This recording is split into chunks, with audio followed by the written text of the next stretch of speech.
میری بہن نے میرے شوہر پر کالا جادو کروا دیا، جس کی وجہ سے میرا شوہر رات کو سوتے وقت کتا بن جاتا اور پھر میرے ساتھ کہاں کہاں ہم بستری کرتا۔ کاش میں آپ کو یہ بتا پاتی۔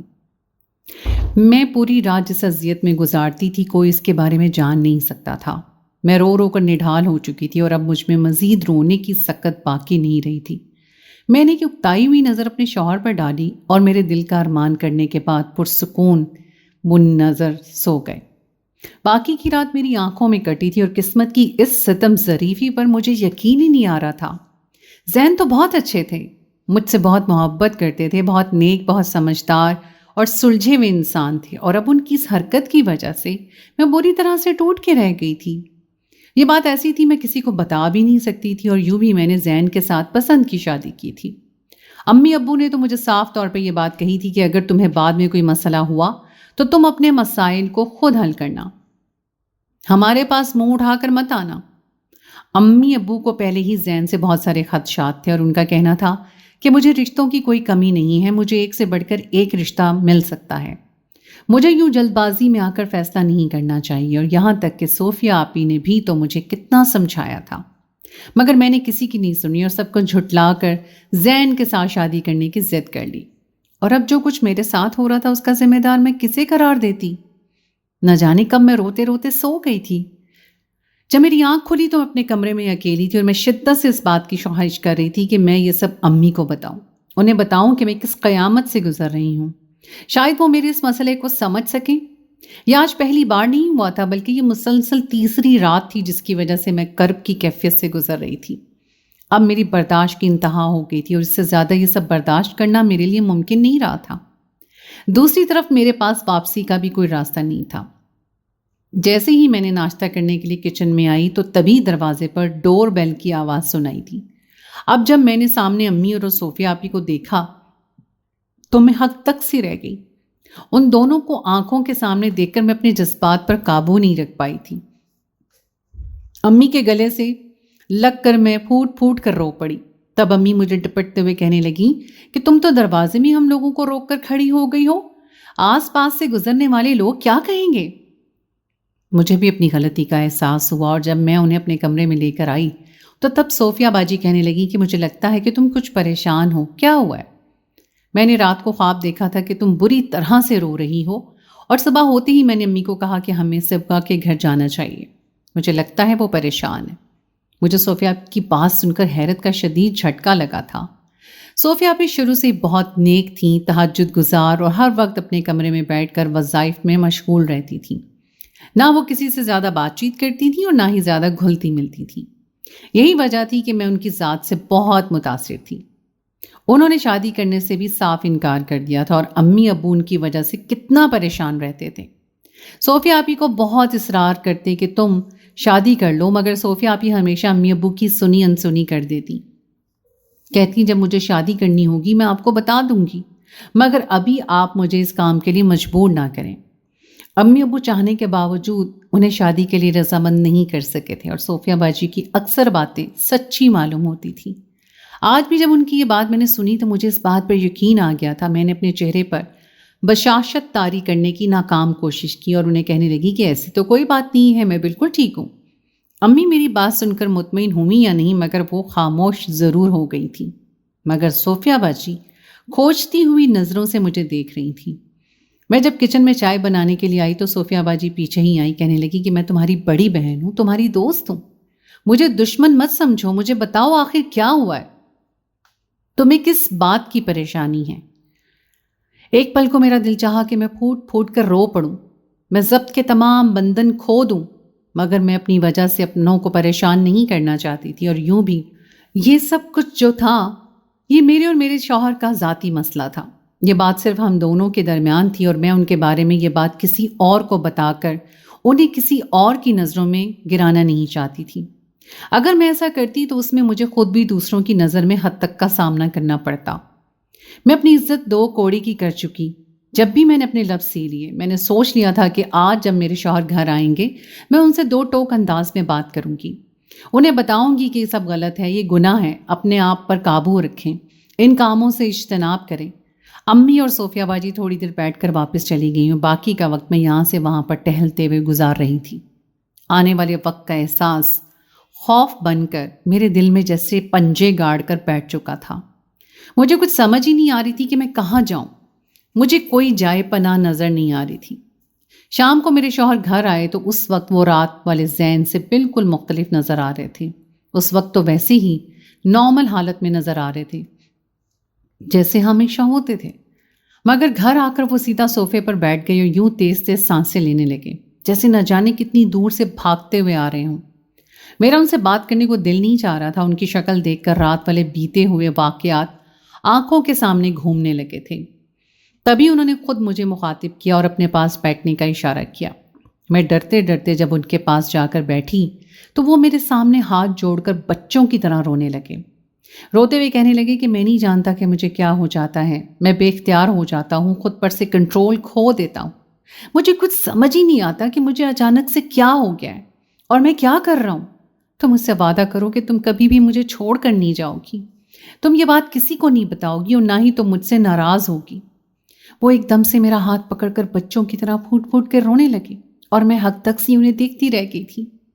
آج رات کو جب میں سو رہی تھی تب اچانک سے وہی کھیل شروع ہو چکا تھا اور میں بری طرح سے رونے لگی، چلانے لگی، اپنے شوہر کے آگے ہاتھ جوڑنے لگی، مگر ان کا چہرہ تو جیسے بدل چکا تھا۔ ان کا رویہ، احساسات، سب کچھ تبدیل ہو گیا تھا۔ وہ اس وقت میرے لیے اجنبی بن چکے تھے، جو مجھے نہ جانتے تھے اور نہ پہچانتے تھے، بلکہ اس وقت شاید ان کے دل میں میرے لیے محبت کے بجائے نفرت کا لاوا ابل رہا تھا۔ ان کے ہر انداز میں گزرتے ہوئے ہر لمحہ میرے لیے قیامت بن کر گزر رہا تھا۔ میں تکلیف سے تڑپ رہی تھی، رو رہی تھی، میری آنکھوں سے مسلسل آنسوؤں کا سیلاب رواں تھا، مگر میرے شوہر پر میری کسی آہوزاری کا اثر نہیں ہو رہا تھا۔ رفتہ رفتہ وہ نڈھال ہونے لگے، وہ اب تھکنے لگے اور پھر ایک طرف جیسے ڈھہ سے گئے، مگر آج پھر میرے لیے سانس لینا دو بھر ہو گیا۔ تکلیف کی شدت ایسی تھی جو مجھے مسلسل تڑپنے پر مجبور کرنے لگی تھی اور پھر میں روتے روتے کمرے سے باہر آ گئی۔ پوری رات میں نے لاؤنج میں بیٹھے ہوئے گزاری۔ مجھے اپنے آپ شوہر سے ڈر لگنے لگا، ایسا نہ ہو کہ میں کمرے میں جاؤں پھر سے وہی سلسلہ شروع ہو جائے۔ نہ جانے کب میری آنکھ لگی اور میں اٹھی تو میرا شوہر آفس جا چکا تھا۔ آج بھی انہوں نے مجھے سوتے ہوئے نہیں اٹھایا تھا، ورنہ اس سے پہلے ناشتہ کرنے کے عادی تھے۔ اگر میں اس وقت سو رہی ہوتی تو وہ مجھے غصے سے ڈانٹ کر اٹھا دیا کرتے تھے، مگر اب پچھلے کچھ دنوں سے وہ بغیر مجھ سے بات کیے مجھے اٹھائے آفس میں جانے لگے تھے۔ شاید وہ میرا سامنا نہیں کرنا چاہتے تھے، اور رات کو بھی گھر لیٹ واپس آتے تھے اور کھانا کھانے کے بعد جب کمرے میں جاتے تو نارمل ہوتے، مگر آتی رات کو اچانک سے ان کے تیور بدل جاتے تھے۔ آج میں نے سوچ لیا تھا کہ کچھ بھی ہو جائے اب میں اپنے شوہر کو روکوں گی، ان کے ہاتھوں کٹ پتلی نہیں بنوں گی۔ آج تو مجھ میں اٹھنے کی بھی ہمت نہیں ہو رہی تھی۔ میرے پورے وجود میں جیسے درد کی ٹیسیں اٹھ رہی تھیں۔ ایک عجیب درد کا احساس میرے پورے وجود پہ سرایت کر گیا تھا۔ میں ابھی ناشتہ بنا رہی تھی جب میری کام والی رجو گھر آ گئی، اور پچھلے کچھ دنوں سے رجو چھٹی پر گئی ہوئی تھی۔ اس کی غیر موجودگی کی وجہ سے تمام کام مجھے ہی دیکھنے تھے۔ آج جب وہ آئی تو میں نے سکھ کا سانس لیا۔ رجو بھی میری حالت دیکھ کے بری طرح سے بوکھلا گئی اور پریشانی سے مجھے کہنے لگی، کیا بات ہے باجی، سب ٹھیک تو ہے؟ میں نے بیزاری سے اسے ٹال دیا تھا اور پھر میں نے رجو سے کہا کہ آج گھر کی تفصیلی صفائی کر دو۔ پچھلے کچھ دنوں سے میری طبیعت ٹھیک نہیں ہے اور میں صفائی بھی صحیح سے نہیں کر سکی۔ رجو نے میری بات پر ہاں میں سر ہلا دیا اور پھر اپنے روزمرہ کاموں میں مصروف ہو گئی۔ تمام گھر کی تفصیلی صفائی کروانے کے بعد میں نے رجو کو اپنے کمرے کی صفائی کرنے پر لگا دیا اور خود نہانے کے لیے واش روم چلی گئی۔ تھوڑی دیر کے بعد رجو کی چیختی ہوئی آواز میرے کانوں میں ٹکرائی تو میں حیران پریشان واش روم سے باہر آئی تو سامنے رجو کھڑی تھی۔